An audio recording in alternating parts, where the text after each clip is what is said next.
세 번째 시간인데요. 다음 슬라이드 해주십시오. 간단하게 지난 그 두 시간에 간단하게 리뷰하겠습니다.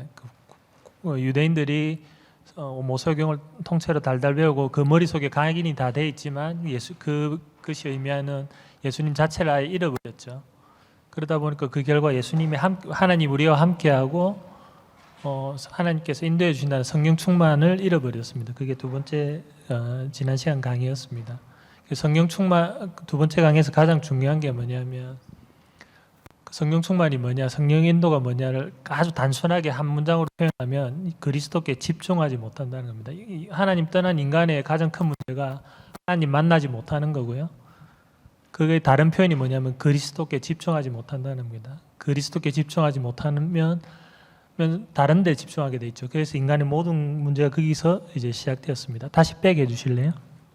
그래서 오늘 세 번째 그리스도께 집중하지 못한 그 결과, 즉 못한데요. 성령 충만하지 못한 성령 충만하게 말이 오늘 좀 꼬이네요. 죄송합니다. 그리스도께 집중하게 되면 성령 충만하고 성령 인도를 받는데 성령 충만하게 되면 그 결과가 나타납니다. 그 결과를 유대인들이 잃어버렸죠. 왜? 예수님을 잃어버렸기 때문에 그 모든 순서대로 다 그 다음 것을 다 잃어버리게 되었죠. 그래서 오늘 세 번째 강의의 결론부터 먼저 답부터 말씀드리면은 그리스도께 집중했을 때 성령 충만한 그 결과 열매들에 대해서 오늘 같이 좀 나눠보도록 하겠습니다. 다음 슬라이드부터 갑니다. 다음 슬라이드. 그리스도께 집중하면 일어나는 일이 크게 두 가지가 있습니다. 첫째, 그리스도를 증거하게 되어 있고요. 그 다음에 그리스도를 따르는 삶을 살게 되어 있습니다. 다음 슬라이드. 첫 번째, 그리스도께 집중하면 그리스도를 증거하게 됩니다. 다음 슬라이드. 오늘도 어김없이 피해가지 않는 퀴즈 시간이 왔습니다. 자, 바울이 전도하기 위해서 해당을 갔거든요. 근데 바울이 왜 해당을 가장 먼저 찾아갔을까요? 네. 이거는 객관식이 아니라 주관식이라 조금 어렵습니다. 네. 혹시 대답해 주실 용자분 계신가요? 자매님 금방 손을 드시고 뭐라 말씀하셨는데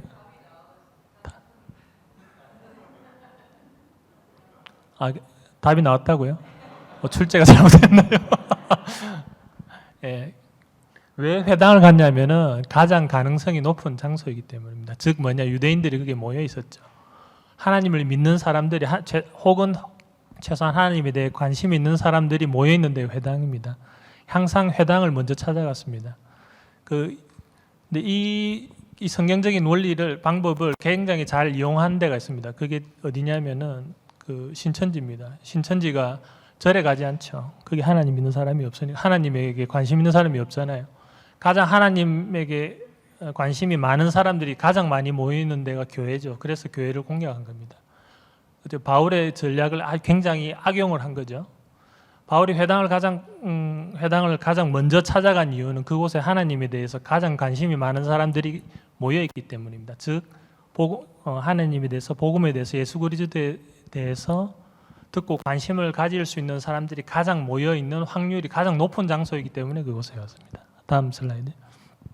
바울의 선교 패턴을 보면 항상 제일 먼저 회당을 찾아갔고요. 대충 이제 자료를 보면은 당시에 바울 당시에 유대교인이 한 700만 명 정도 됐다고 합니다. 그 중에 400만 명이 유대인이고요. 나머지 300만 명이 비유대인입니다. 이 사람들이 유대교에 대해 굉장히 관심을 가지게 됐어요. 그 이유가 뭐냐면은 70인역이라고 헬라어로 성경이 번역됐습니다. 예수님이 오시기에 몇백 년 전에. 그래서 그전에는 히브리어를 모르던 사람들이 헬라어로 번역된 구약 성경을 보고 읽어보고 이제 그 하나님에 대해서 관심을 가지게 됐죠. 그렇게 해서 이제 유대교에 들어온 사람들이 있습니다. 대표적으로 신약 성경에 보면 백부장이 있고 그 다음에 고넬료가 있죠. 고넬료도 백부장입니다. 이 사람들은 유대인이 아님에도 불구하고 하나님을 믿게 되어서 유대교로 개종한 사람이라고, 혹은 최소한 유대교에 관심이 있는 그런 사람들이 되었죠. 그 당시 인구가 이 비유대인 가운데 유대교에 입교하거나 한 사람들이 한 300만 명 정도 되었다고 합니다. 즉 바울이 뭐냐면 이 사람들을 제일 먼저 프라이머리 타겟으로 해서 찾아간 겁니다. 그래서 회당을 찾아갔죠. 다음 슬라이드. 그래서 우리가 바울이에게 많은 동역자가 있고 제자들이 있었잖아요. 그 중에 우리가 가장 마지막 바울이 이제 유언을 할 때 그 유언과 같은 말씀을 전했죠, 그죠? 그 중에 한 명이 디모데입니다. 이 디모데의 출신 배경을 보면은 어머니가 믿는 유대 여자의 아버지는 헬라인이라고 했습니다. 유대인의 법칙이 있습니다. 뭐냐? 어머니가 유대인이면 유대인으로 쳐줍니다. 아버지가 유대인이면 유대인으로 쳐주지 않아요. 왜? 그만큼 어머니의 영향이 크기 때문입니다. 항상 같이 붙어 있고 교육하고. 그래서 이 디모데가 2절에 보면 디모데는 루스드라와 이고니온에 있는 형제들에게 칭찬받는 자리라. 어머니로부터 어릴 동안 신앙 교육을 받아온 거예요. 그의 어머니와 할머니에게.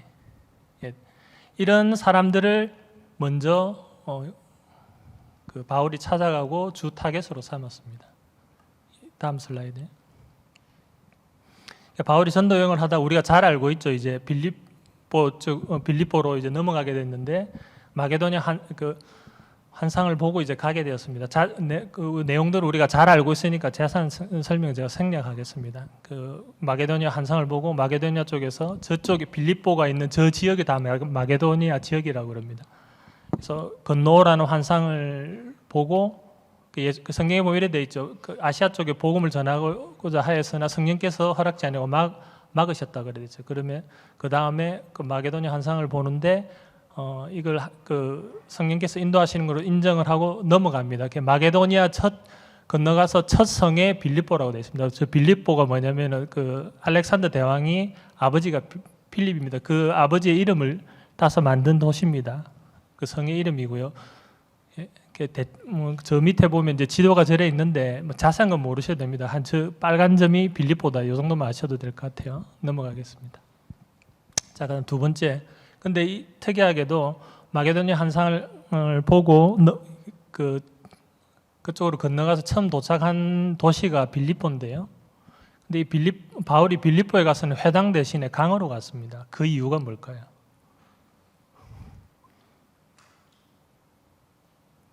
두 번째 퀴즈입니다. 오늘 좀 주관식입니다. 예, 이태인 집사님 웃으셨는데 뭐 대답하시려고 웃으신 거죠? 예. 혹시 답해 주실 분 없나요? 어렵게 생각하지 마세요. 굉장히 쉽습니다. 강에 사람이 많으니까 또 사람들 만나려고 많을 것 같아서 다 맞는 말인데요. 다음 슬라이드요. 빼게 해주십시오. 죄송합니다. 항상 제가 바울이 빌립보를 먼저 어느 지역에 가서 전도를 하면 회당을 먼저 간댔잖아요. 근데 그 빌립보에 가서 회당을 안 갔어요. 그 이유는 빌립보에 회당이 없었습니다. 있었으면 갔겠죠. 그 말은 뭐냐면은 그만큼 거기에 그 유대인이나 하나님에 대해서 관심이 있거나 믿는 사람들이 적은 지역이었다는 말이죠. 복음에 그러니까 그 불모지였. 다른 데도 물론 다 불모지였지만 특히 여기 빌립보는 하나님 믿는 사람이 적었습니다. 유대인의 율법에 할례 받은 사람 남자 10명이 이상이 있어야 회당을 만들 수 있습니다. 즉 그 말은 뭐냐면 빌립보 지역에는 그만큼의 숫자도 되지 않다는 말이죠. 그래서 그 다음에 회당이 없으면 그 다음에 어떤 율법에 보면 그 다음에 어느 지역 어떤 장소에 가고 이게 율법으로 정해져 있습니다. 그래서 강으로 간 거예요. 이 말씀을 드리는 이유가 뭐냐면은 그만큼 바울이 열심히 아시아에서 복음을 전하려고 하다가 성령께서 막으시고 방향을 틀어서 처음 간 빌립보 지역인데 해필이면 거기 회당이 없는 지역이에요. 바울 입장에서 굉장히 복음을 전하기 어려웠을 수 있는 지역입니다. 자기가 방향을 틀어서 갔는데 해필이면 거기 회당이 없어요. 근데 그곳에서 강가에서 이제 루디아를 만났죠. 다음 슬라이드. 그래서 이 빌립보 교회를 우리가 이제 빌립보 지역에서의 일들을 우리가 성경을 통해 잘 알고 있습니다. 그 자주장색 루디아를 만났죠. 그 루디아란 말은 붉다는 뜻입니다. 그 자주색, 그 바이올렛 색깔의 그런 물감 그 염료를 입힌 그런 천이나 옷감을 그런 생업에 종사한 사람이라고 되어 있습니다. 그래서 그 당시 굉장히 그 상류층들, 부유한 사람들 대상으로 그런 일들을 해서 굉장히 좀 한마디로 잘 나가는 그런 상인이었지 않았을까라고 생각하고 있습니다. 그 다음에 그 바울이 빌립보에서 이제 그 귀신 들려서 점치는 요정을 그 귀신을 쫓아내고 그로 인해서 이제 그 감옥에 가게 됐죠. 그 감옥에서 만나게 된 간수 이야기를 우리가 잘 알고 있습니다. 그래서 아마 빌립보 교회는 틀림없이 저 루디아와 빌립보 감옥의 간수가 중심이 되어서 빌립보 교회가 시작됐을 거라는 것을 우리가 잘 알 수 있습니다. 다음 넘어가겠습니다. 그다음에 브리스길라와 아굴라 부부도 있죠. 바울이 고린도로 이제 전도 여행에서 고린도로 갔는데 그때 마침 브리스길라와 아굴라 부부를 만나게 됩니다. 둘이 텐트를 만드는 생업이 같은 자여서 그곳에서 이제 바울과 브리스길라와 아굴라 부부를 만나게 되었습니다. 브리스길라가 아내입니다. 아굴라가 남편이고요. 브리스길라는 로마인이고요. 아굴라는 유대인입니다. 근데 우리 보통 유대인들의 관습상 보면 남자 이름 꼭 유교하고 비슷하죠. 남자 이름들이 먼저 나오죠. 근데 항상 거의 항상 그런 건 아닌데 성경에 보면 브리스길라 아내 이름이 먼저 나옵니다. 근데 특이하게도 이분은 유대인이 아니에요. 로마인인데 그 클라우디오 로마 황제 때 유대인들이 로마에서 많은 문제를 일으켰습니다. 그래가지고 황제가 열받아가지고 유대인 다 나가라 해서 쫓겨나게 됐는데 해필이면 남편이 유대인이니까 같이 쫓겨나게 됐습니다. 자기의 생업은 로마에 있었습니다. 로마에서 천막 만드는 일을 하고 있었죠. 그런데 이제 황제 명령으로 쫓겨나서 고린도로 오게 됐는데 그곳에서 바울을 만났습니다. 그래서 복음을 전한 전도자와 같이 서포트하는 우리 평신도가 같이 만나게 된 거죠. 그다음 넘어가겠습니다. 왜 그 루디아의 집과 빌립보 간수장과 그다음에 브리스길라와 아굴라에 대해서 이야기를 했냐면요. 물론 빌립보 교회가 따로 있었지만은 사도행전을 읽어보면 루디아의 그 집과 그 직장이 빌립보 교회였습니다. 루디아가 처음 그렇게 바울을 만나고 그 다음에 복음을 전했을 사람이 제일 첫 번째 자기 가족이겠죠. 그다음에 자기가 같이 일하는 그 일을 하는 주위에 같이 일하는 상인들에게 틀림없이 복음을 전했을 겁니다. 빌립보 간수도 마찬가지입니다. 바울이 도망가지 않은 걸 보고 바울과 실라에게 그렇게 이야기를 하죠. 선생들아, 내가 어찌하여 구원을 받겠습니까? 그러니까 주 예수를 믿으라. 그러면 너와 내 집이 구원을 얻으리라 하는 말씀이 그때 나왔죠. 그때 그 빌립보 간수의 온 가족이 다 복음을 듣고 예수님을 믿었습니다. 그 다음에 그의 직장에서 또한 그가 예수님을 증거했겠죠. 넘어가겠습니다. 그럼 이런 일이 사도행전 때만 일어났을까요? 다음 슬라이드. 좀 잘 안 보이실 텐데 저 간판이 보시면은 온누리 메디컬 의원이라고 있습니다. 제가 아끼는 후배가 지금 10몇 년째 운영하고 있는 통증 의원입니다. 부산에서 굉장히 유명한 그 통증 의원 중에 하나거든요.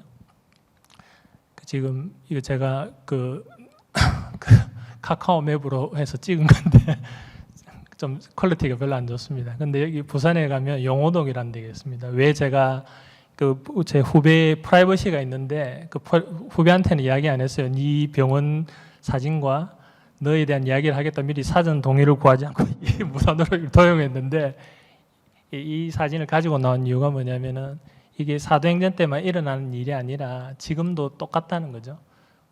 사도들만의 혹은 특별한 사람들만의 특별한 이벤트가 아니라 저기 보면 시간 관계에서 제가 자세한 설명을 잘 못하겠지만 이 후배가 굉장히 그 병원이 잘 됩니다. 환자가 너무 많아요.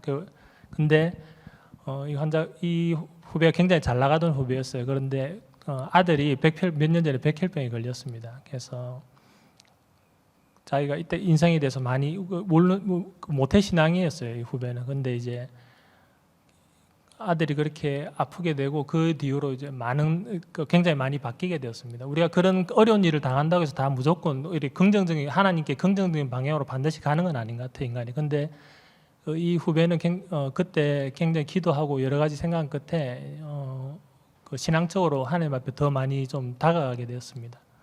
그래서 항상 관심이 뭐냐면 어떻게 하면 이제 환자들에게 좀 복음을 전할 수 있을까? 근데 사실 이게 쉽지가 않아요. 여러분 한국에서 다 병원 가보셨겠지만 그 대기실에 막 사람들 많이 일해 있는데 들어가서 이제 진료하고 치료받고 오면 굉장히 바쁘잖아요. 그 와중에 복음 뭐 전도하고 이러기 쉽지 않습니다. 그런데 이 후배가 열심히 기도하는 가운데 그렇게 좀 가끔은 환자들이나 혹은 직원들에게 복음을 전할 수 있는 그런 길들이 열렸어요. 제가 시간 관계상 그걸 다 일일이 설명을 드리지 못하지만 한 직원이 지금 올해 근무한 직원이 있었는데 아들이 있었어요. 오토바이 타다가 작년입니다. 오토바이 사고가 나가지고 뇌를 크게 다쳐가지고 뇌 수술을 몇 번 하고 병원에 그 대학병원에 꽤 오래 치료를 했습니다. 중환자실에 있었는데 치료하는 과정에도 뇌에 그게 항생제 내성균이 감염이 돼가지고 굉장히 거의 죽을 뻔하다가 지금 이제 많이 회복이 되었습니다. 그 후배가 그 직원에게 같이 그 어려운 과정을 치료하는 동안 굉장히 도와줬어요. 저희 모교 대학병원 교수님에게도 소개해드리고 부탁도 드리고 그러면서 중간중간에 계속 기도를 해줬습니다. 그 이제 직원이 예수님을 믿게 됐는지는 잘 모르겠어요. 지금 믿는지 안 믿는지는 저는 알 수가 없습니다. 근데 그렇게 그 직원에게 복음을 전하기 위해서 정말 기도하면서 많이 도와줬습니다. 즉 그다음 슬라이드 한번 볼까요? 또 다른 예가 있는데요. 여기는 이제 그 광명에 가면은 칠산역이라고 있더라고요. 제가 한번 방문해봤는데 여기 보면 자연면역병원이라 한방병원이라고 있습니다. 저기 제 친구가 지금 한의사로 근무를 하고 있거든요. 제가 올해 미국 들어오기 전에 친구를 잠깐 만나고 왔는데 친구가 굉장히 신이 나서 이야기를 하더라고요. 무슨 이야기를 했냐면은 자기가 이때까지 그런 일이 별로 없었는데 치료하는 가운데 자기 환자 아이에게 그 복음을 전했대. 예수님 믿어보라고. 근데 그 가정의 부모는 믿는 집은 아닙니다. 근데 평소에 제가 아는 이 친구의 성향으로는 그렇게 전도하고 이럴 친구가 아니에요.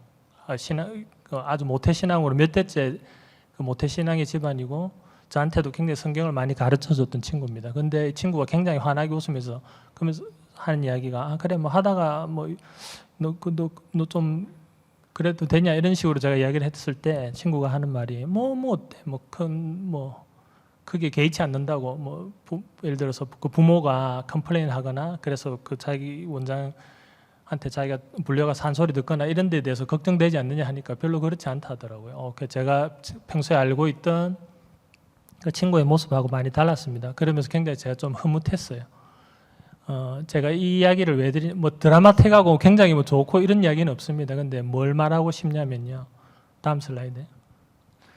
그 전에는 그 후배의 마음이 그 이전에는 그 근무하는 그 병원이 온누리 메디컬 의원이었습니다. 근데 후배가 하나님 앞에 그렇게 바로 서고 어떻게든 쉽지는 않지만 그리스도를 증거하겠다는 마음에 결심을 했을 때 그곳이 온누리 메디컬 의원 교회가 되었습니다. 그게 십자가나 간판이 걸려 있지는 않지만 제 친구가 근무하는 광명 면역 한방병원이 그 전에는 그냥 자기가 생계를 위해서 일하는 직장이었어요. 그리고 자기 자영업도 아니고 남의 밑에서 월급 받아서 하니까 제약이 많겠죠. 눈치도 많이 보이고. 근데 그런 직장이었는데 친구의 마음이 바뀐 순간 그곳이 광명면역 한방병원 교회가 되는 것을 제가 경험하게 되었습니다. 느끼게 되었어요. 먹고 살기 위한 직장이 이제 그리스도를 증거하는 곳으로 바뀐 것이죠. 다음 슬라이드. 근데 이거는 말처럼 쉽지는 않습니다. 우리 힘으로 할 수가 없어요. 그거는 제가 설명을 잘 안 해도 알죠, 그죠? 굳이 설명할 필요가 없죠. 불가능합니다. 유일한 방법이 위드입니다. 함께인데 어떻게 함께냐? 다음 슬라이드. 첫째, 하나님이 함께 해주셔야 돼요. 하나님 은혜를 주시고 성령께서 함께 해주시지 않으면 불가능한 일입니다. 잘 안 되는 일이 아니라 어려운 일이 아니라 불가능합니다. 절대 일어나지 않습니다. 그 다음에 한 가지가 더 있습니다. 그게 뭐냐면 동역자가 또한 함께 있어야 됩니다. 다음 슬라이드. 바울의 전도를 보면은 철저하게 그 전도는 한마디로 말하면 팀 사역입니다. 왜 아까 브리스길라와 아굴라 부부를 이야기하고 그다음에 그 루디아와 빌립보 감옥의 간수 이야기를 했냐면요. 바울이 절대 혼자 안 다녔습니다. 항상 같이 다녔습니다. 여기 뭐 회사에서나 자영업 하시는 분이나 다 있죠. 혼자 일하시는 분 없잖아요. 바울과 동역자들을 보면은 다 사도행전을 보면 다 팀 사역입니다. 로마서 16장에 보면은 이제 쭉 사람들에게 인사하는 바울이 인사를 하죠. 그 중에 그 사람들 가운데 3분의 1이 전임 사역자들입니다. 나머지 3분의 2가 누구냐면 바로 바울과 같이 동역했던 일반 평신도들이에요. 그리고 예수님도 보시면은 제자들을 한 명 뽑은 게 아니고 여러 명 같이 데리고 다녔습니다. 그리고 세 번째 나만 장군과 오늘 보면은 나만 장군이 문둥병이잖아요. 그런데 이스라엘에서 잡아온 계집종 노예 여종이 한마디를 던집니다. 뭐라고 이야기하냐면 우리 고향에 가면 선지자 엘리사가 있는데 만나면 나을 거라고. 그러니까 엘리사와 이 포로 여종은 전혀 모르는 사람입니다. 같이 물리적으로 같은 장소에 같은 시간대에 있지 않았어요. 하지만 같이 팀 사역을 한 거예요. 의도하진 않았지만. 그래서 나만 장군이 엘리사를 찾아오게 되죠. 예. 다음 슬라이드. 이게 근데 성경에만 있는 게 아니고 오늘은 제 개인적인 이야기를 조금 더 하겠습니다. 아까 그 한의사 친구 있죠? 그 친구의 어머님이 나이가 이제 70대 후반이신 나이 많은 권사님이세요. 굉장히 너무너무 좋으신 분인데 어느 날 하루는 누나한테 제 누나가 있거든요. 누나한테 두 사람은 지금 현재 각각 다른 교회를 다녀요. 그런데 권사님이 누나한테 연락이 왔어요. 전도를 하고 싶은데 네가 좀 도와달라고. 저희 누나 이름 혜정인데 우리 김혜정 집사님 이름이 같네요. 그래서 저희 누님이 특징이 이제 전도로 한다면 물불 안 가리고 열심히 하는 분입니다. 그래서 누님도 사는 게 쉽지가 않고 시간이 녹록치 않지만은 권사님의 그 요청에 따라서 매주는 아니더라도 매주나 한 2주에 한 번 정도 같이 이렇게 전도를 다닙니다. 많은 그 중에 믿는 사람도 있고 안 믿는 사람도 있지만은 참 귀하게 쓰신다는 그런 생각을 했어요. 우리가 보통 전도하면 가서 어떤 메시지를 막 전하고 이렇게 생각하잖아요. 근데 전도는 그렇게 단순하게 그건 이제 좁은 의미의 전도예요. 근데 전도는 한마디로 말해서 정말 철저하게 팀 사역입니다. 바울과 예수님과 그다음에 이에서도 알 수 있다시피 다음 슬라이드. 근데 그리스도를 정말로 증거하기 원한다면 기도하십시오. 그러면 하나님께서 사람을 붙여주십니다. 그게 뭐냐면은 같이 할 수 있는 사람을 만나게 해주세요. 다음 슬라이드. 두 번째로는 그리스도께 집중하면 그리스도를 따르는 삶에 대해서 말씀드리겠습니다.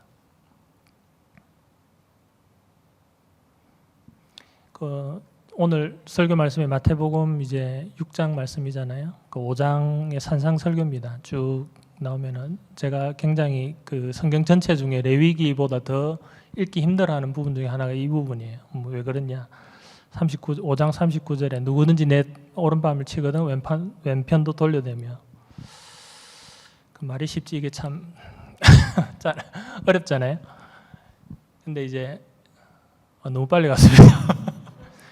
한국에서 인터넷에서 돌고 있는 유명한 사진이죠. 김치 싸대기. 예. 내 한 뺨을 때리면 저는 보통 사람들은 김치 싸대기로 갚아주는 게 사람의 보통 마음인데 다시 백 좀 해주실까요?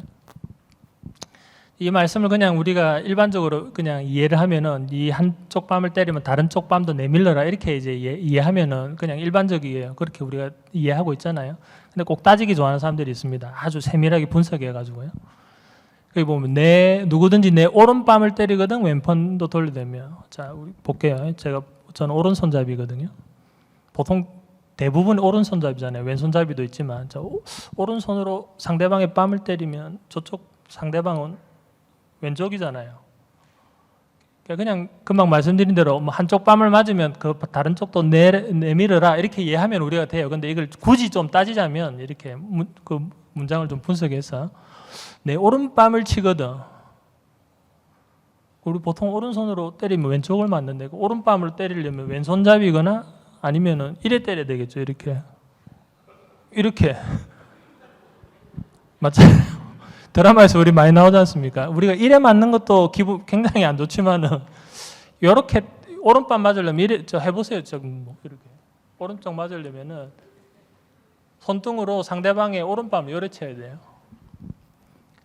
굉장히 몇 배는 더 모욕적이죠. 뭐 굳이 우리가 이렇게까지 분석하고 따질 필요는 없는데 뭐 한번 따져보자고요. 예. 이게 어째 보면은 이렇게 맞는 것보다 이게 훨씬 힘들 수도 있습니다. 근데 다음 슬라이드요. 우리는 보통 이래 맞으면은 김치 싸대기로 갚아줘야 되는데 다음 슬라이드. 이게 참 쉽지가 않습니다. 근데 제가 예수님을 진짜 하나님이라고 믿는 게 크게 두 가지가 있거든요. 첫째는 부활입니다. 뭐 이거는 우리가 많이 알고 있고 많이 이야기했으니까 그 이유는 넘어가겠습니다. 그냥 넘어가겠습니다. 부활에 대해서는. 두 번째가 그의 삶입니다. 뭐냐면 제가 성경을 읽다가 그 가룟 유다 최후의 만찬 때 가룟 유다가 예수님을 팔기 직전에 예수님이 그 하셨던 말씀을 쭉 묵상하다가 어떤 느낌이 들었냐면요. 이 양반이 진짜 하나님이구나라는 것을 좀 이렇게 와닿았던 적이 있어요. 그게 무슨 말이냐면요. 지금 같으면은 자기를 이때까지 같이 다니면서 그렇게 많이 사랑해주고 아껴주고 도와주고 가르치고 했는데 자기 등에 칼을 꼽을 걸 알고 있잖아요. 예수님은 배신할 거를. 근데 그 앞에서 진짜 끝까지 사랑한다, 이게 혹은 사랑하는 척한다, 이게 쉽지가 않잖아요.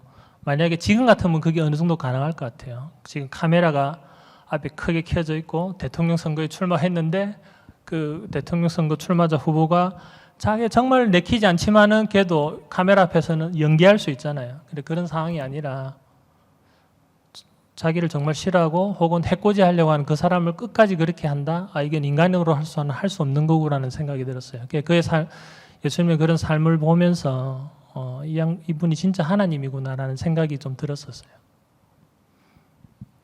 네, 다음 슬라이드요. 근데 제가 왜 이 말씀을 드리냐면요. 우리는 근데 예수님처럼 이렇게 그 오른밤 맞으면 왼밤 내밀고 끝까지 사랑하고 이게 사실 굉장히 쉽지가 않아요. 그래서 이거는 틀림없이 예수님만이 할 수 있는 혹은 최소한 사도들 정도만 할 수 있는 일이라고 생각을 많이 했었어요. 그런데 이 책을 쭉 보다 보니까 옛날에 침례교인들이 있었어요. 정확히 말하면 지금 우리와 같은 침례교인이 아니라 제세례파라고 하는 침례교인들이 있었습니다. 이 사람들이 이 사람들에게 가장 관심은 산상수훈이었어요. 그러니까 뭐 칭의나 이런 것도 중요한데 뭐 이신칭의도 중요하고 다 중요한데 이분들에게는 예수님 말씀대로 특히 산상수훈대로 사는 게 이분들에게 가장 큰 우선순위였고 관심이었어요. 그래서 진짜 원수가 오른밤 때리면 왼밤도 내밀고 자기를 죽이려고 하면 그냥 대항 안 하고 죽는 것을 그냥 하나님 뜻으로 생각하고 사는 사람들이 우리가 이 사람들처럼 삽시다 이런 말이 아니고요. 그런 사람들이 있었다고요. 이 그림은 무슨 그림이냐면요. 그래서 이제 법으로 제정돼서 이 제침례교인들이 이단으로 정죄되고 이제 잡히면 죽게 되는 그런 상황이 됐었어요. 그래서 그 경찰이 침례교인 한 명을 이제 발견하고 잡으러 왔습니다. 잡으러 왔는데 잡으러 가다가 얼음이 깨져가 그 잡으러 가던 경찰이 물에 빠졌어요. 이렇게 죽게 되었어요. 도망가던 침례교인이 뒤돌아보고 자기를 잡으러 오던 경찰이 죽을 위기에 되자 위기에 처한 걸 보고 다시 돌아가서 저리 건져줍니다. 그리고 건져주고 나서 어떻게 됐을까요? 예? 예, 체포되고 사형당해 죽었습니다. 이게 꾸며낸 이야기하는 거 싫어합니다. 근데 예수님이 내 오른밤을 때리거든 왼밤을 다른 밤도 내밀라고 한 그 말씀을 그대로 실천하며 살려고 한 사람들이 있었다는 것을 알고 제가 좀 충격을 많이 받았습니다. 다음 슬라이드.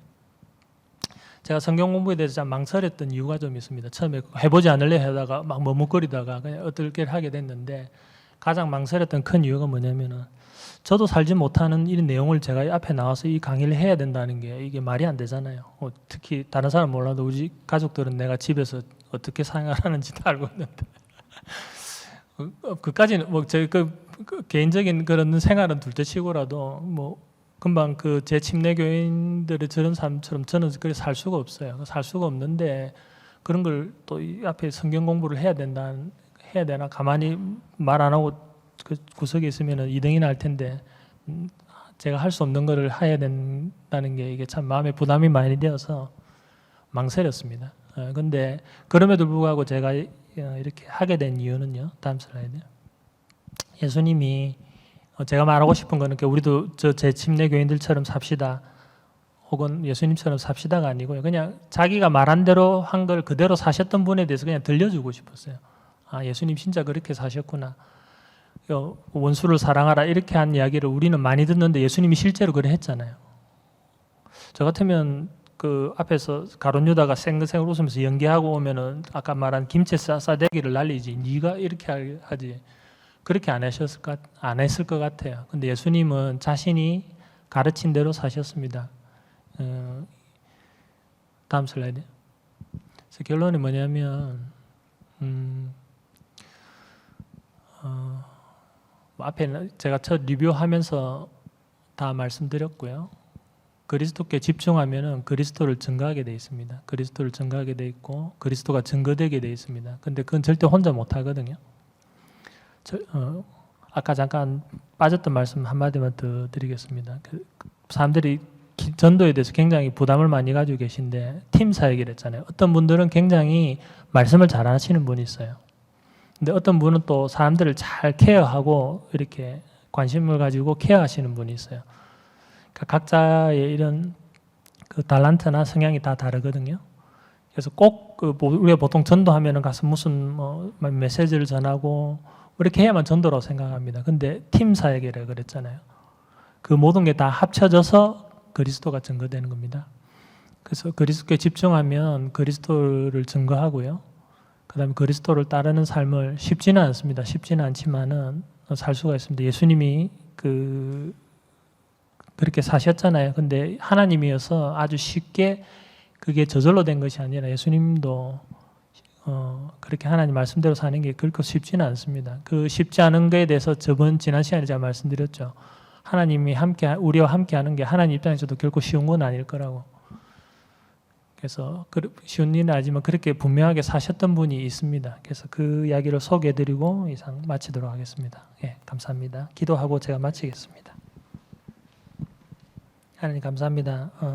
우리가 그리스도께 집중할 수 있게 해주시고 그리스도를 증거하는 삶을 살 수 있도록 해주십시오. 우리 힘으로 되지 않고 오직 하나님의 은혜로 됨을 고백합니다. 하나님이 함께 해주시고 하셔야만 그게 가능하고 또한 그렇게 살고자 하는 다른 사람들이 함께 있어야만 할 수 있는 것을 고백합니다. 은혜를 주시고 인도해 주십시오. 감사합니다. 예수님의 이름으로 기도합니다. 아멘.